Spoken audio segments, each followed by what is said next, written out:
Hello everyone. आज हम start करेंगे with our new chapter that is kingdom Plantae. हम बहुत सारे क्लासिफिकेशन सिस्टम डिस्कस कर चुके हैं।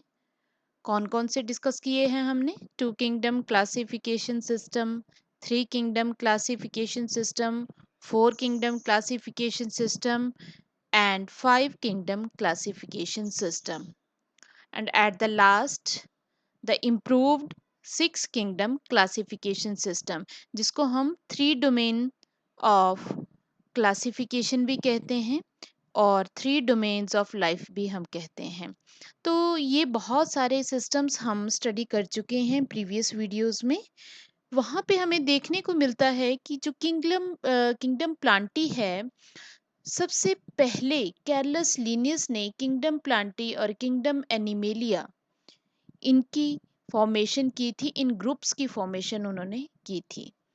तो कुछ बेसिक करेक्टरिस्टिक्स ऑर्गेनिजम्स की देखकर उन्होंने ऑर्गेनिजम्स को किंगडम प्लांटी और एनिमेलिया में प्लेस किया था। बट उसके बाद जैसे जैसे चेंजेस आते गए इन सिस्टम्स में, किंगडम प्लांटी में से बहुत सारे ऐसे मेंबर्स थे जो उसमें से रिमूव होते गए और दूसरे किंगडम्स की फॉर्मेशन होती गई। तो धीरे धीरे इनमें इम्प्रूवमेंट आती गई और ज़्यादा सिमिलरिटी जिन ऑर्गेनिजम्स में थी वो एक किंगडम में इंट्रोड्यूस होते गए। तो जो इस चैप्टर में हम किंगडम प्लांटी में ग्रुप्स पढ़ेंगे वो कौन कौन से हैं? एल्गी है, फर्स्ट ग्रुप इज एल्गी और थैलोफाइटा भी कहा जाता है। Second group is bryophyta, then tracheophytes और pteridophyta, then gymnosperms, and last one is angiosperms। तो ये ग्रुप्स जो है हम इस चैप्टर में डिस्कस करेंगे। आज हम इसका इंट्रोडक्शन चैप्टर का इस वीडियो में देखेंगे, जिसमें हम जो जो साइंटिस्ट किंगडम प्लांटी के साथ इन्वॉल्व थे इसके फॉर्मेशन में, उन उनके बारे में हम देखेंगे और किस तरह से उन्होंने स्टार्टिंग में प्लांटी किंगडम की फॉर्मेशन की थी, वो कुछ फैक्ट्स हम इसमें स्टडी करेंगे। इसके अलावा हम देखेंगे कि किस तरह से जो अलग अलग तरह के क्लासिफिकेशन सिस्टम्स है जिनके अकॉर्डिंग हम क्लासीफाई करते हैं, उनको भी हम इस वीडियो में डिटेल में करेंगे, जो हम पहले भी कर चुके हैं। That is artificial system of classification, natural system of classification and phylogenetic system of classification. इसके अलावा भी हम और हमारी ब्रांचेस हैं टेक्सोनोमी की, जिसको हम स्टडी करेंगे, जो कि आज टेक्नोलॉजी के टाइम पे हम उनका बहुत ही अच्छा यूज़ कर रहे हैं प्लांट्स को क्लासिफाई करने में और उनको प्रॉपर ग्रुप्स में अरेंज करने में। तो let's start with plant kingdom, that is kingdom Plantae. So let's start with the first changes. What are the changes which have taken place in Kingdom Plantae? Now we know that Whitaker classified all the organisms into five kingdoms in 1969। ये हम कर चुके हैं discuss, किन किन characters को basis मान के विटेकर ने क्लासीफाई किया था, ये भी हम डिस्कस कर चुके हैं। बट हम इसमें प्रीवियस सिस्टम्स के बारे में थोड़ा सा स्टडी करेंगे। Next, plant kingdom. अब सबसे पहले प्लांट किंगडम जो है फर्स्टली किसने दिया था? That is given by Carolus Linnaeus. But many changes takes place in it over time. लेकिन बहुत, जब ये पहले दो किंगडम, हमें पता है कि कैरलस लिनियस ने टू किंगडम फॉर्मेशन की थी, that is plant kingdom and animal kingdom. लेकिन उसके बाद बहुत ज़्यादा चेंजेस आते गए इस सिस्टम में। क्या क्या चेंजेस आए हम देखते हैं यहाँ पे। First, Fungi, Monera and members of Protista. ये तीन ग्रुप आपने याद रखने हैं। Fungi, Monera and some member of Protista. यहाँ पे कंडीशन है जिनके पास क्या थी? Cell wall. अब हमने उनको जो कैरलस लिनियस ने जो प्लांटिक किंगडम दिया था उसमें से इनको हटा दिया गया है, इनको वहां से रिमूव कर दिया गया है। किस किस को? पहले फंजाई भी वहीं था, मोनेरा भी प्लांटी में ही था, प्रोटिस्टा के भी कुछ मेंबर्स प्लांटी में थे because of the presence of cell wall. लेकिन अब हमने उनको वहां से हटा दिया है और अलग अलग किंगडम्स में प्लेस कर दिया है। सेकंड, साइनोबैक्टीरिया जिन्हें हम कहते हैं, और blue green algae that are not algal algae anymore. अब हम उनको एल्गी वर्ड कम यूज करते हैं, वो क्योंकि हम उनको किस में प्लेस कर चुके हैं? मोनेरा किंगडम में, according to their cell structure. अब जो इम्प्रूव्ड सिस्टम्स हैं क्लासिफिकेशन के, उनमें हम स्टडी करेंगे। अब हमने उनको 5 ग्रुप्स में डिवाइड कर दिया है प्लांटी को, that is algae, bryophytes, pteridophytes, gymnosperms and angiosperms. तो ये जो है इन ग्रुप्स में हमने इनको डिवाइड कर दिया है। अब है डिफरेंट वेज टू क्लासीफाई। अब हमने जो ये क्लासिफिकेशन किया, अब ध्यान रखेंगे हम प्लांट्स को कंसीडर करके चलेंगे अब, कि प्लांट्स की जो क्लासिफिकेशन की गई वो किस किस सिस्टम के अकॉर्डिंग की गई है। हमें पता है सभी ऑर्गेनिजम्स को इन 3 सिस्टम के अकॉर्डिंग ही क्लासिफाई किया गया था। पुराना जो अर्लियर सिस्टम था वो आर्टिफिशियल सिस्टम ऑफ क्लासिफिकेशन था, उसके बाद आया natural system of classification, and third one is phylogenetic system of classification. ये हम प्रीवियस वीडियोस में डिस्कस कर चुके हैं, बट अब हम अकॉर्डिंग टू प्लांट्स इसको डिस्कस करेंगे। ध्यान रखेंगे अकॉर्डिंग टू प्लांट्स यहाँ पे हमने क्या क्या यूज किया, किस किस कैरेक्टर का यूज किया।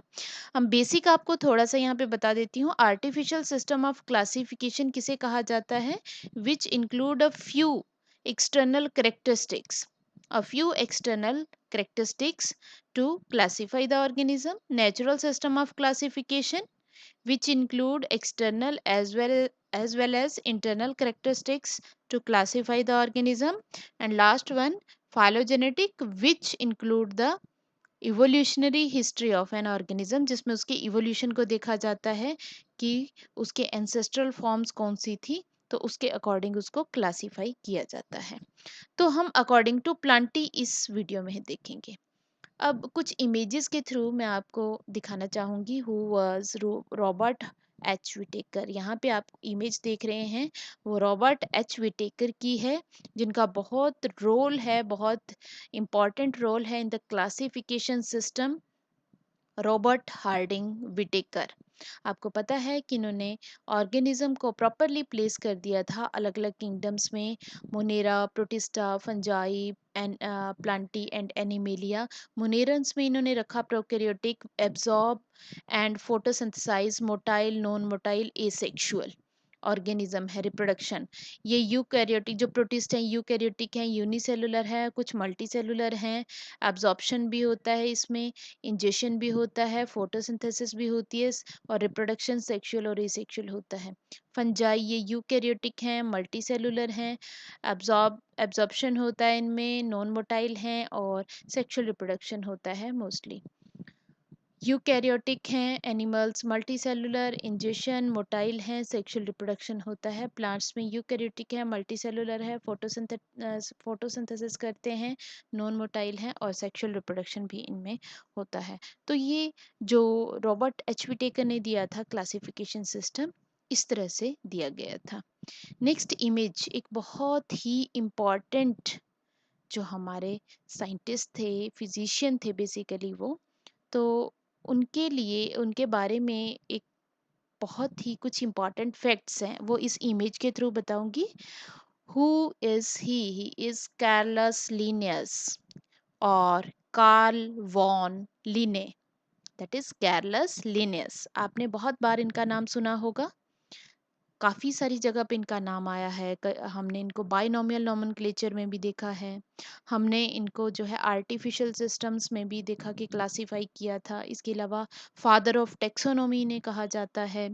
तो ये वो हैं जिन्होंने बाइनोमियल नोमेनक्लेचर हमें सबसे इम्पॉर्टेंट फैक्ट दिया था। तो यहाँ पे इनकी कुछ इम्पॉर्टेंट जो इनके साथ रिलेटेड है, इनकी डिस्कवरीज हैं या इनका रोल है कहीं पे भी, वो यहाँ पे मेंशन है। जैसे father of taxonomy, he was a qualified physician and also went by the names Karl Linnaeus and Carolus Linnaeus. He also campaigned to promote breastfeeding of infants by mother instead of employing vet nurses. The main और इसके अलावा his binomial system of nomenclature classified plants and animals based on their genus species which use till today। आज भी हम जो genus और species जो है नेमिंग जो हम करते हैं वो आज इसी तरह से की जाती है, जिस जो कि कैरलस लिनियस ने की थी। He inverted the temperature scale of Celsius who has marked 0 degree Celsius as water boiling point and 100 degree Celsius as freezing point for easy measurement. ठीक है, तो यहाँ पे water boiling point and freezing point ध्यान रखना है। Zero उल्टा यहाँ पे थोड़ा सा इन्होंने मेंशन किया है, तो आपने ध्यान रखना है 100 as boiling and 0 as freezing point इन्होंने दिया है, यहाँ पे थोड़ा सा आपको गलत दिया होगा। अब आगे हम स्टार्ट करते हैं आर्टिफिशियल सिस्टम ऑफ क्लासिफिकेशन। अब आप ध्यान से करेंगे इसको, क्योंकि अब हम प्लांट्स को कंसीडर करके देखेंगे कि आर्टिफिशियल सिस्टम था जो क्लासिफिकेशन का क्या था। मींस कि हमने किस तरह से प्लांट को क्लासिफाई किया। जो पुराने सिस्टम्स थे वो कैसे प्लांट्स को ग्रुप्स में अरेंज करते थे, वो था आर्टिफिशियल सिस्टम ऑफ क्लासिफिकेशन। तो उन्होंने क्या किया, they use only gross superficial morphological characters. जो सुपरफिशियल बाहर से देखने वाले एक्सटर्नल करेक्टर्स थे, उनको ही इन्होंने बेसिस माना। तो वो क्या क्या थे, such as habit, colour, number and shape of leaves. तो ये एक्सटर्नल कैरेक्टर थे, इसको देख के ये मेनली क्लासिफाई किया करते थे। It means that is based on vegetative characters. It means जो क्लासिफिकेशन बेस्ड था वो वेजिटेटिव कैरेक्टर्स के ऊपर था, या फिर एंड्रोशियम जो मेल रिप्रोडक्टिव पार्ट था उसी को देख के जो है उनको क्लासिफाई कर दिया जाता था। और इसी तरह का एक सिस्टम जो है कैरलस लिनियस ने भी दिया था। हालांकि बहुत सारे ऐसे साइंटिस्ट थे जिन्होंने आर्टिफिशियल सिस्टम्स दिए थे, और कैरलस लिनियस ने भी इसी तरह से उस टाइम पे आर्टिफिशियल सिस्टम ऑफ क्लासिफिकेशन दिया था। लेकिन इसकी बहुत सारी डिसएडवांटेजेस थी आर्टिफिशियल सिस्टम ऑफ क्लासिफिकेशन की। ये सबसे पहले यूज किया गया था, आज हम इसको यूज नहीं करते हैं, पुराना सिस्टम है। तो हम वन बाय वन, क्योंकि हम इसकी हिस्ट्री देख रहे हैं कि किस किस तरह से इसको क्लासिफिकेशन में चेंजेस आएंगे। तो डिसएडवांटेजेस क्या क्या थी। फर्स्ट, इन्होंने क्या किया, जो क्लोजली रिलेटेड स्पीशीज थी उनको भी अलग अलग कर दिया, क्योंकि सिर्फ ये वेजिटेटिव कैरेक्टर्स को ही मेन इंपॉर्टेंस दे रहे थे और एक्सटर्नल कैरेक्टर्स को ही मेन इंपॉर्टेंस दिया जा रहा था। Second, equal weightage. इन्होंने क्या किया, वेजिटेटिव और सेक्सुअल उनको इक्वल वेटेज दिया। लेकिन हमें पता है कि वेजिटेटिव कैरेक्टर्स उनमें चेंजेस बहुत जल्दी आ जाते हैं, सेक्सुअल कैरेक्टर्स में चेंजेस नहीं आते हैं। इसको एक्सेप्ट नहीं किया गया, because vegetative characters are more easily affected by environment. क्योंकि जो वेजिटेटिव कैरेक्टर्स थे उनको एनवायरनमेंट बहुत ही जल्दी अफेक्ट कर देता है, उसमें बहुत सारे चेंजेस आ जाते हैं।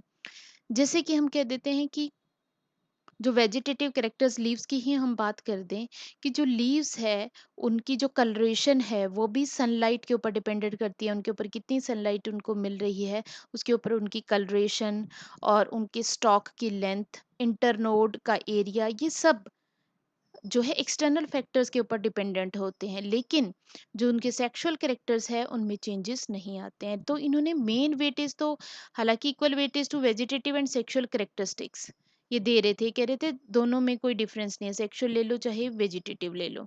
लेकिन जो ये क्लासीफाई कर रहे थे वो बेसिकली वेजिटेटिव के बेसिस पे कर रहे थे, तो इसको एक्सेप्ट नहीं किया गया। तो तीन रीजन बताए कि क्लोजली रिलेटेड स्पीशीज को इन्होंने सेपरेट कर दिया, क्योंकि सिर्फ एक या दो करेक्टर को ही मेन जो है इम्पोर्टेंस दी जा रही थी, और दूसरा वेजिटेटिव सेक्सुअल करेक्टरिस्टिक्स को सेम ही माना गया, कोई ज़्यादा डिफरेंस नहीं माना गया, कि उनकी वेटेज जो थी, उनकी इम्पोर्टेंस सेम ही मानी गई। ये एक्सेप्टेबल नहीं था, क्योंकि वेजिटेटिव करेक्टर जो है जल्दी ही अफेक्ट होते हैं एनवायरनमेंट से। अब दूसरा सिस्टम आया इसके बाद, नेचुरल सिस्टम ऑफ क्लासिफिकेशन। तो इसके अकॉर्डिंग प्लांट्स को कैसे क्लासिफाई किया गया? It is based on natural affinities of organism. जो ऑर्गेनिजम्स की नेचुरल एफिनिटीज होती है, मींस नेचुरल एफिनिटीज, नेचर में ही जो उनकी एफिनिटीज हैं, सिमिलरिटीज हैं, जो नेचुरली हमें दिखती हैं, या नेचुरली उनमें जो डिफरेंसेस या सिमिलरिटीज प्रेजेंट है, उनके ऊपर किया गया। इट कंसीडर एक्सटर्नल, अब ये बहुत इंपॉर्टेंट है, एक्सटर्नल भी और इंटरनल करेक्टरिस्टिक्स को इम्पोर्टेंस दी गई, जैसे कि in ultrastructure of cell, anatomy, anatomy mean internal tissue structures, embryology, किस किस तरह से जाइगोट और एम्ब्रियो की फॉर्मेशन होती है, एंड फाइटोकेमिस्ट्री, किस किस तरह के उनमें केमिकल्स या हार्मोन्स प्रेजेंट होते हैं, इन सभी को बहुत ज़्यादा इंपॉर्टेंस दी गई। तो किसने दिया था natural system of classification? It was given by George Bentham and Joseph Dalton Hooker. कई बार इनको बेंथम एंड हुकर भी कहा जाता है। इन दोनों ने दिया था natural system of classification of plants. अब नेक्स्ट आ जाता है फाइलोजेनेटिक क्लासिफिकेशन सिस्टम। पहले ही बता चुकी हूँ, फाइलोजेनेटिक मीन जो किसके ऊपर डिपेंडेंट होता है? इवोल्यूशनरी रिलेशनशिप्स के बीच में, जो ऑर्गेनिजम्स के बीच में इवोल्यूशनरी रिलेशनशिप है, उनके बेसिस पे होता है ये क्लासिफिकेशन। इसका एक और नाम भी है क्लेडिस्टिक्स, ठीक है। और ये मोस्ट एक्सेप्टेबल था, क्योंकि ये जो इवोल्यूशन है उसको ये एक्सप्लेन करता था। इसमें मेन अजम्पशन क्या थी इस सिस्टम की? Organism belonging to same taxa have common ancestor, कि जो एक टेक्सा से रिलेटेड ऑर्गेनिज्म है उनका एंसेस्टर कॉमन होगा। अब इसमें क्या किया जाता था कि जो प्लांट्स हैं उनको एक स्पेशल अरेंजमेंट में रखा जाता था उनके इवोल्यूशन के अकॉर्डिंग, और जिसके अकॉर्डिंग एक पूरा फैमिली ट्री बनाया जाता था कि कौन किससे रिलेटेड है। उसको एक और नाम भी दिया जाता है क्लैडोग्राम, जो कि क्लैडोग्राम क्या होता है कि जिसमें प्लांटी के जो भी मेंबर्स हैं उनको अकॉर्डिंग टू इवोल्यूशन प्लेस किया जाता है, इसीलिए इसका नाम क्लेडिस्टिक्स भी पड़ा है। तो इसकी जो प्रपोज किया था, वो प्रपोज किया था हचिनसन ने, और जो इसको एक्चुअल में जो पब्लिश और गिवन, प्रॉपरली पब्लिश किया था, इसको बना के और दिया था, that is angler and Prantl. तो दोनों नाम आपने याद रखने हैं, कि प्रपोज तो किया था हचिनसन ने, और पब्लिश और given by Engler and Prantl, दोनों का नाम आपने याद रखना है। इन्होंने जो फाइलोजेनेटिक दिया था सिस्टम क्लासिफिकेशन का, it considered monocots to be more primitive than dicot angiosperm. इन्होंने माना था कि जो मोनोकोट्स होते हैं वो डाइकोट से प्रिमिटिव होते हैं, पहले उनका इवोल्यूशन हो चुका था। और इन्होंने जो अपनी एक पब्लिश की एज ए बुक, या जो भी इन्होंने पब्लिश किया, उसका नाम था डाई नेचुरलाइकन फ्लेंजी फेमिलियन, दैट इज डाई नेचुरलाइकन फ्लेंजन फेमिलियन। ये इसमें इन्होंने 20 वॉल्यूम पब्लिश की थी इसकी क्लासिफिकेशन की, कि किस किस तरह से और प्लांट्स को जो है क्लासिफाई किया गया था अलग अलग ग्रुप्स में। तो that was given by Engler and Prantl. तो ये नाम आपने याद रखना है, डाई नेचुरलाइकन फ्लेंजन फेमिलियन। अब आ जाते हैं आगे हम, कि now we have started using information from other sources to resolve difficulties in classification. अभी भी बहुत सारे ऐसे प्लांट्स हैं जिनको प्रॉपरली प्लेस करना डिफिकल्ट लग रहा है, क्योंकि अब वहाँ पे एक दिक्कत आ रही है, हम फाइलोजेनेटिक यूज़ नहीं कर पा रहे हैं, क्योंकि हमारे पास उसका कोई भी फॉसिल एविडेंस नहीं है। तो आपको क्वेश्चन आ सकता है कि जब फॉसिल एविडेंस प्रेजेंट ना हो तो किस तरह से क्लासिफाई किया जा सकता है? तो हमारे पास अब इम्प्रूव्ड टेक्निक्स हैं, जो टेक्सोनोमी की ब्रांचेस हैं, दैट वन इज, बहुत सारी हैं, हम यहाँ पे तीन ही डिस्कस करेंगे, that is numerical taxonomy, cytotaxonomy and chemo taxonomy. And what is numerical taxonomy? नाम से ही पता चल रहा है हमें, न्यूमेरिकल मीन यहाँ पे नंबरिंग सिस्टम है कहीं पे। इसको जो है एक और नाम भी है, इसको फेनेटिक्स भी कहा जाता है न्यूमेरिकल टेक्सोनोमी को, और इसको क्वांटिटेटिव टेक्सोनोमी भी कहा जाता है। और सबसे पहले, हालांकि आज भी ये टेक्सोनोमी इम्प्रूव हो रही है, सबसे पहले ये एडेंसन जो थे, उन्होंने साइंटिस्ट ने इसको दिया था, इसीलिए इसको एडेंसोनियन टेक्सोनोमी भी कहा जाता है। 1763 में सबसे पहले न्यूमेरिकल टेक्सोनोमी का कंसेप्ट जो है एडेंसन ने दिया था। इसमें क्या किया जाता है बेसिकली, कि हम जो करेक्टर्स हैं उनकी नंबरिंग के ऊपर ज़्यादा फोकस करते हैं। हर करेक्टर को इक्वल इम्पॉर्टेंस दी जाती है, और सभी करेक्टर्स के टोटल नंबरिंग के ऊपर हम मेन रखते हैं कि जितनी ज़्यादा नंबर ऑफ सिमिलरिटीज़ होंगे, whether they are vegetative, sexual, other characteristics, उसी के अकॉर्डिंग उस प्लांट को किसी ग्रुप में प्लेस किया जाता है। तो यहाँ पे देखते हैं, यहाँ पे क्या होता है, it uses numerical methods for evaluating the differences and similarity between the species. जैसे कि हम एक कंसीडर करके चलते हैं कि मान लो जो दो ग्रुप्स हैं, उनके बीच में हमें पता चला कि 20 सिमिलरिटीज़ मिली हैं और 35 डिसिमिलरिटीज़ मिली हैं हमें। तो यहाँ हम सिर्फ नंबर को देख रहे हैं, तो हमें डिसिमिलरिटी ज़्यादा मिल रही हैं तो एक में प्लेस नहीं करेंगे, तो हम दूसरे के साथ कंपेयर करेंगे ग्रुप के साथ कि उसके साथ कितनी सिमिलरिटीज़ या डिसिमिलरिटीज़ मैच कर रही हैं उसकी, ठीक है। तो अब मेन इंपॉर्टेंस यहाँ पे किसको दिया गया, number of similarities and not to the special character. यहाँ पे हम किसी एक कैरेक्टर को मेन नहीं मान के चलते हैं, बल्कि नंबर देखते हैं कि कितना मैच कर रहा है। Number and codes are assign to all characters. सभी कैरेक्टर्स को नंबर और कोड्स असाइन किए जाते हैं, और हर एक कैरेक्टर को इक्वल इंपॉर्टेंस यहाँ पे देते हैं। और इसका जो है, इसको कंप्यूटर्स और कैलकुलेटिंग मशीन्स के थ्रू किया जाता है, ताकि जो भी ये डाटा है इसको कंपेयर किया जा सके सभी ग्रुप्स के साथ, जो भी प्लांट्स के ग्रुप्स हैं उनके साथ कंपेयर किया जा सके। तो दैट इज न्यूमेरिकल टेक्सोनोमी, जिसका आजकल बहुत ज़्यादा यूज़ किया जा रहा है। Second one is cytotaxonomy. नाम से पता चल रहा है साइटोटेक्सोनोमी, जिसमें साइटोलॉजिकल सेल के जो इंटरनल स्ट्रक्चर है, सेल का जो स्ट्रक्चर है, उसकी इंफॉर्मेशन को मेन बेसिस माना जाता है। जैसे क्या देखा जाएगा, chromosome number, structure and behaviour, ये सब उसमें देखा जाएगा। और ये लिवॉन ने जो है ये इसको दिया था, लिवॉन एटॉल इन 1964। और आज भी ये साइटोटेक्सोनोमी जो है इसका यूज किया जाता है टू क्लासिफाई प्लांट्स। अब आ जाती है नेक्स्ट, कीमोटेक्सोनोमी। ये भी बहुत इम्प्रूव्ड ब्रांच है टेक्सोनोमी की, रिसेंट जिसका यूज किया जा रहा है। It is mainly based on chemical constituents of the plant, means उसके अंदर कौन से स्पेशल केमिकल्स प्रेजेंट है। Study chemical products, particularly secondary metabolite. और व्हाट आर सेकेंडरी मेटाबोलाइट, आपको पता है प्लांट्स के अंदर बहुत सारे जो ऑर्गेनिक कंपाउंड्स हैं उनकी फॉर्मेशन होती है। लाइक हम कहते हैं कार्बोहाइड्रेट्स है, प्रोटीन्स हैं, इनकी फॉर्मेशन होती है। ये प्राइमरी मेटाबोलाइट्स हैं। But secondary metabolite like spices होते हैं, एक पर्टिकुलर जिसकी वजह से कोई फ्लेवर होता है, कोई पॉइजन है, जो प्लांट जो है किसी पॉइजन का प्रोडक्शन कर रहा है, तो उनको सेकेंडरी मेटाबोलाइट कहते हैं। तो जो उनकी स्पेशल करेक्टरिस्टिक्स हैं, जैसे अब हम कर देते हैं कि जिंजर है, गार्लिक है, इनकी स्पेशल प्रॉपर्टीज है because of their special chemicals. तो that consider mainly the special chemical and mainly secondary metabolites, which help them to uh, place them into a proper group और प्रॉपर सिमिलर ग्रुप, उसको place करने में help करता है। तो इस video में आज हमने देखा कि किस तरह से रिसेंट अर्लियर टाइम्स में और रिसेंट टाइम में किस तरह से प्लांट्स को क्लासीफाई किया जा रहा है। अर्लियर अटेम्प्ट्स किस तरह के थे और उनको इम्प्रूव करके धीरे धीरे किस तरह से बहुत ही इम्प्रूव टेक्निक हमारे पास आज प्रेजेंट है, जिसकी हेल्प से प्लांट्स को प्रॉपरली क्लासीफाई किया जाता है।